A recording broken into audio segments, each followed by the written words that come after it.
তেল ছাড়া চুন দিয়ে আমের আচার কখনো শুনেছেন? হ্যাঁ শুনেছেন, আমি জানি, কারণ এটা মা ঠাকুমার আমলের রেসিপি। অসাধারণ হয় এই রেসিপিটা। 1 বছর পর্যন্ত আপনি সংরক্ষণ করে থাকতে পারবেন, একদম গুড় দিয়ে হেলদিভাবে। চিনি ইউজ করছি না, তাহলে হলোই তো।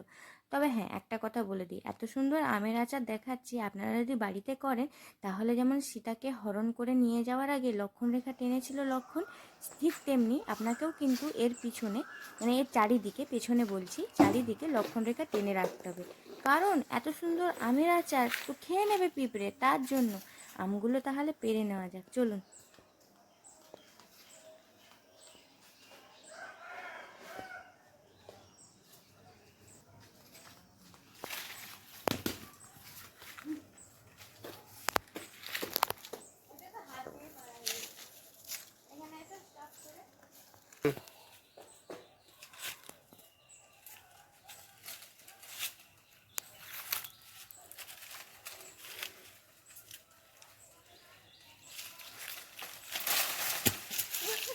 হাতে আর ধরা হলো না। আমের সাইজগুলো দেখো, এগুলো আরো বড় হবে।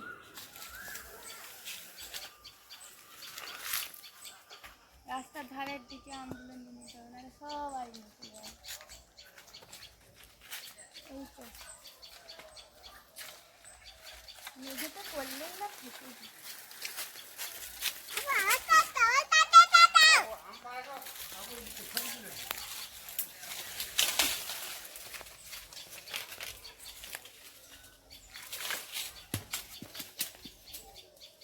ঘুরাও আমরা ঘুরাও, ওই সেই দামটা রেখে দাও।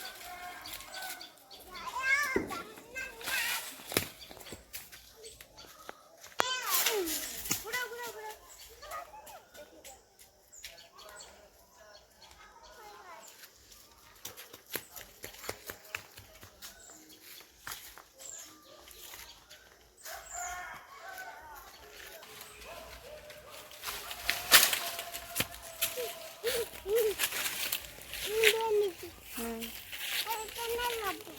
রেখে দাও,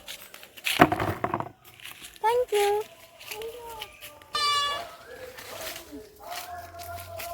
রেখে দাও রেখে দাও, ভোট দিন ভোট দিন।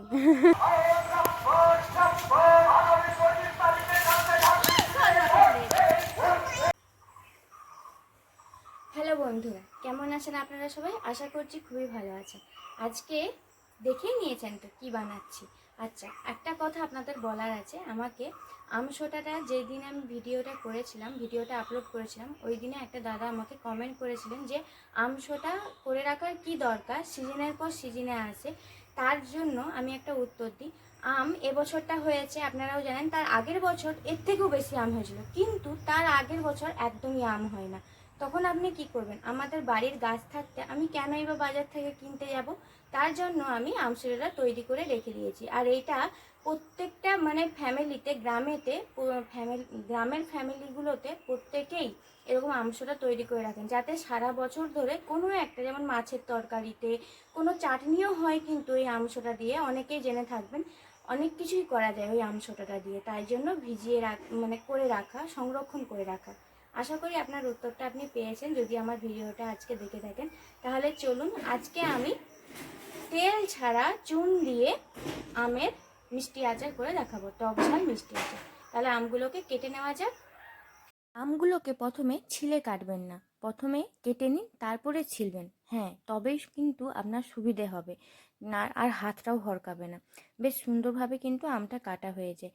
আমি প্রথমে ধুয়ে নিই না আমটাকে, কারণ হচ্ছে একে তো জল খরচা হয়, সেইটা আলাদা কথা, কিন্তু মানে হাতটাও প্রচণ্ড হড়কে যায় তার জন্য। আর এমনিতেও কেটে নেওয়ার পরে 2-3 বার আমি ধোবো।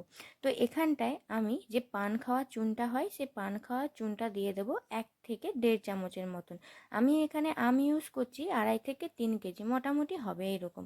আর আমাদের গাছের এই আমটা বেশ মিষ্টি আম, খুবই ভালো, খুব বেশি চিনি লাগবে না, আর মানে গুড় লাগবে না, চিনিটা ইউজ করি না।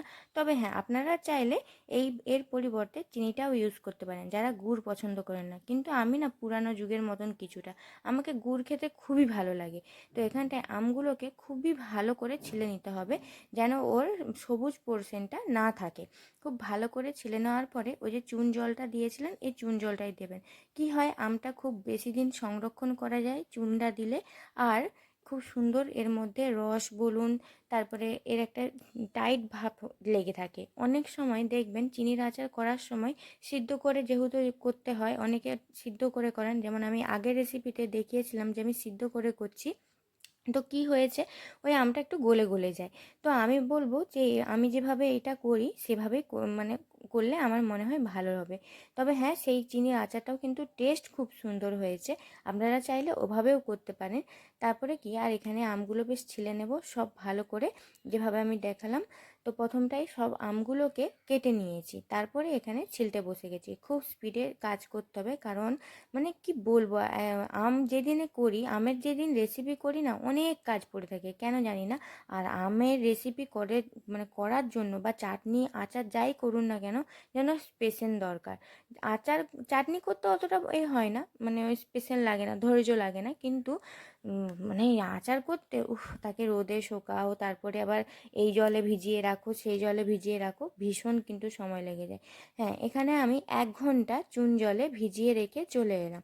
বাকি সব অন্য কাজগুলো করে নিলাম, ওই মাঝে মধ্যে এসে ওই আমটাকে দেখে যাচ্ছি।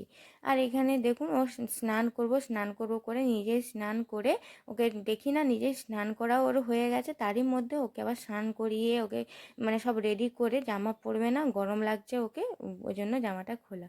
তারপরে আর কি, এখানেও আমার হেল্প করতে চলে এলো, সারাদিন আমার পেছন পেছন ঘুরে বেড়ায়।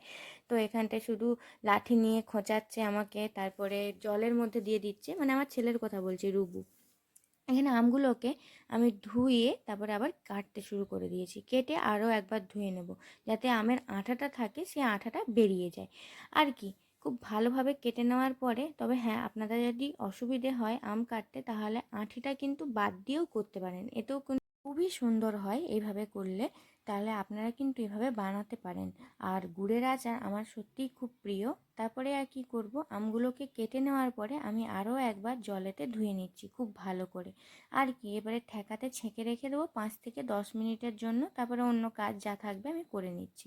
খুব ছেঁকে নেওয়ার পরে কি হয়, এর যে জলটা থাকে, এর জলটা বেরিয়ে যাবে অনেকটা, তার জন্য। তারপরে তো রোদে এমনিতেও শুকিয়ে নেব। এখানটায় নিয়ে নিয়েছি 2 চামচের মতন হলুদ, 2 চামচের মতন নুন, আর 1 চামচের মতন লঙ্কার গুঁড়ো। বেশ ভালো করে টস করে মাখিয়ে নিলাম, আর একটা থালার সাহায্যে উল্টে উল্টে আমগুলোকে দিয়ে দিয়েছি। আর কি, এবারে ওকে দিতে হবে রোদে পুড়ে তেতে, যেন ও একদম শুকনো হয়ে যায়, সেইটার অপেক্ষা। তাহলে চলুন উপরে যাওয়া যাক, উপরে গিয়ে আমগুলোকে দিয়ে আসি।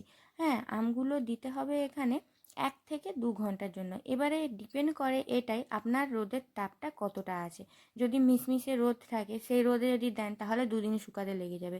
আর এই রকম কড়া রোদ থাকলে 2 থেকে 3 ঘন্টা হলেই হয়ে যাবে। এখানে দেখুন প্রায় 11টার দিক করে চলে এসেছি। তো এখানটায় দিয়ে আমি 1 থেকে 1.5 ঘন্টা হয়ে গেছে। তারপরে স্নান ধান করে সব কিছু কাজ সেরে আমি ওই 1টা থেকে 1.5টার মধ্যে আবার আমি চলে এলাম, মানে 2 ঘন্টা ওকে রোদে রেখেছি। বেশ সুন্দরভাবে শুকিয়ে গেছে, দেখুন কত সুন্দর রোদের তাপটা ছিল বলে শুকিয়ে গেছে। হ্যাঁ, আর একটা কথা বলে দিই, আপনারা যদি চান তাহলে মাঝে গিয়ে আরেকবার উল্টে আমটাকে রোদে দিতে পারেন, মানে আঁঠির দিকটা।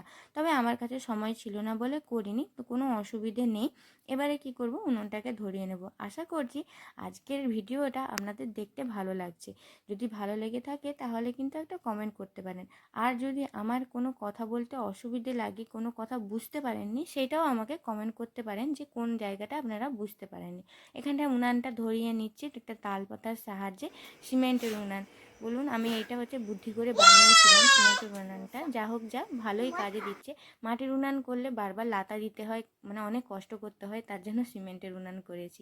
এখানটায় 2 চামচের মতন জিরে, একটা জয়িত্রী, আর একটা বড় সাইজের দারুচিনি, 3-4টে শুকনো লঙ্কা, কাঁচা লঙ্কা বলতে যাচ্ছিলাম, আর 1 চামচের মতন নিয়ে নিয়েছি 5 ফোড়ন। হ্যাঁ, আপনারা চাইলে এলাচও ইউজ করতে পারবেন, কিন্তু জয়িত্রীটা স্কিপ করবেন না, অসাধারণ কিন্তু টেস্ট লাগে জয়িত্রীটা দিলে, আর দারুচিনিটা, এই দুটো মশলা কিন্তু স্কিপ করবেন না। এখানে ধনে গুঁড়োও ইউজ করতে পারেন, মৌরিও ইউজ করতে পারেন, তবে আমার ফুরিয়ে গিয়েছিল মৌরিটা, তার জন্য এখানে দিইনি। আর আমি ধনে গুঁড়োটা অতটা ইউজ করি না রেসিপিতে, আমের আচারের রেসিপিতে। আর আজকে পুরোপুরি গুড়ের উপরে করছি। একটা তো চিনির আচার বানিয়েছিলাম, সেটা একটু আছে, তারপরে আমার ছেলের জন্যও বানিয়েছি। আজকের আচারটা একটু ঝালঝালভাবে করার চেষ্টা করছি, কারণ আমার ছেলে এইটাকে দেবো না, ওকে দেবো না এই আচারটা, কারণ ওর জন্য অলরেডি আমি খুব ভালোভাবে একটা আচার বড় বয়ামে তৈরি করে রেখেছি। আর ও আম খেতে ভীষণ পছন্দ করে, কাঁচা পাকা সব। যখন আমি রান্না করি ও আমার সামনে এসে বসে থাকে, আর ওই বয়ামটা দেখেই বলে, মা আমাকে একটু আচার দেবে, ওকে কিন্তু দেই।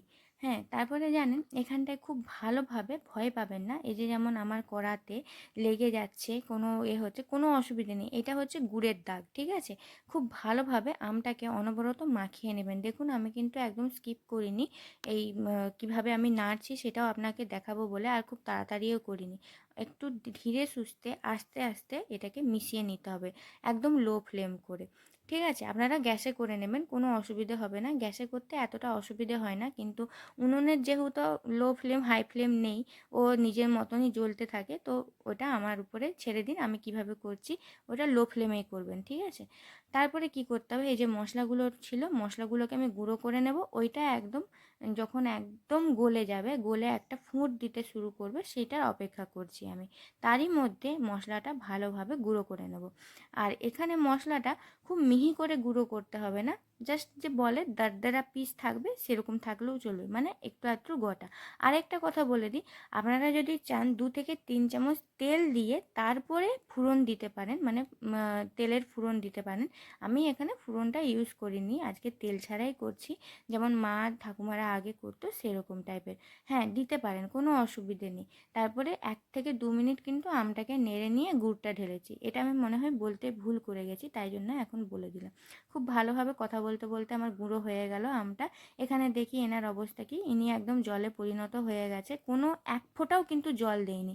আর আমের আচারে কোনো জল থাকবে না, এমনকি কড়াটাও যে আপনি ইউজ করছেন, কোনো খুন্তিও ইউজ করছেন, জল হাত দেবেন না। যদি মাঝে মধ্যে হাতও ধুয়ে ফেলেন, সেটাও খুব ভালোভাবে মুছে করবেন, ঠিক আছে। এটা কিন্তু আমের মানে রেসিপির একটা ট্রিক, কোনো জল লাগানো যাবে না। এইরকম যখন আমের আচারটা তৈরি করতে শুরু করেছেন, তখন শুধু মিক্সচার করবেন, কোনো জল হাত কিংবা কিছু এরকম যেন না হয়। এখানটায় দেখুন আমার খুব সুন্দর আমগুলো একদম সিদ্ধ হয়ে গেছে, একদম মানে রসে ডুবে একদম টইটুম্বু, তার মধ্যে আবার জারে রেখে দিলে তো তার সঙ্গে মিষ্টিটা একদম মিশে যাবে। হ্যাঁ, এখানে আমি গুড়টা ইউজ করলাম 1 কেজির মতন, ঠিক আছে। 2 কেজির মতন গুড় এনেছিলাম, এখানে আন্দাজ করে 1 কেজি দিয়ে দিয়েছি। আর আগেতেও যেহেতু খাওয়া হয়েছে, আমার গুড়টা ঘরে ছিল, তো আমি আর আমার ছেলে গুড়টা খাই বেসিক্যালি, ভালো লাগে আমাদের, তো ওটা ওই হিসেবে আমি দিলাম। তাহলে 2 থেকে আড়াই কেজি আমি 1 কেজির মতন গুড় দিলাম। এবারে মিষ্টিটা ডিপেন্ড করছে কিভাবে আপনার আমটা টক না মিষ্টি, মানে এরকম টাইপের ডিপেন্ড করে। আর যখন আপনি বাজারে আম কিনতে যাবেন, একটা জিনিস দেখবেন, যেটা মিষ্টি আম না, তার ছোলটা একটু পাতলা টাইপের হয়, আর যেটা টক আম তার ছোলটা মোটা। এটা যদি কাঁচা আমের কিন্তু একটা বৈশিষ্ট্য, এটা আমি লক্ষ্য করেছি, যেহেতু আমাদের আম গাছ আছে তার জন্য। এখানে মশলাগুলো দিয়ে দিলাম, একদম শেষের পথে, শেষ হয়ে এসছে আমার রেসিপিটা, মানে আমের আচারের রান্নাটা খুব ভালোভাবে এবার মিশিয়ে নিয়ে, আর এখানে কোনো উনুন টুনুন আমি জ্বালাচ্ছি না, ওই আঁচেই আস্তে আস্তে ধীমে ধীমে আছে 2 থেকে 3 মিনিট রেখে দেবো। রেখে এবারে এটাকে ঠান্ডা হওয়ার অপেক্ষা। আমি কি করেছি, যাতে ঠান্ডা হয়ে যায় খুব সহজে, তার জন্য একটা অন্য জল শুকানো পাত্রেই ঢেলে নিলাম, খুব তাড়াতাড়ি এটা হয়ে যাবে। আজকেই বানিয়েছি রেসিপিটা। তারপরে আর কি, এটা পুরোপুরি ঠান্ডা হতে থাক, তারপরে একটা বয়ামে আমি এটাকে ভরে নিচ্ছি, ব্যাস, খুব ভালোভাবে। আর যে চামচটা আপনি ইউজ করছেন ওইটাও ভাববেন যেন কোনো জল না থাকে, ঠিক আছে, এরকম। তো ভালোভাবে এটাকে ভরে নেওয়ার পরে এটাকে যখন রোদে দিবেন না, তখন কি করবেন, মুখটা কাপড়ে বেঁধে রোদে দিবেন। যদি রোদে দিতে পারেন আচারটাকে, তাহলে আপনার অনেক দিন পর্যন্ত কিন্তু ভালো থাকবে, এটা আপনাদের বলে দিলাম। তাহলে কেমন লাগলো আজকে ভিডিওটি অবশ্যই জানাবেন, ভালো থাকবেন, সুস্থ থাকবেন, আসছি আরেকটি ভিডিও নিয়ে, টাটা।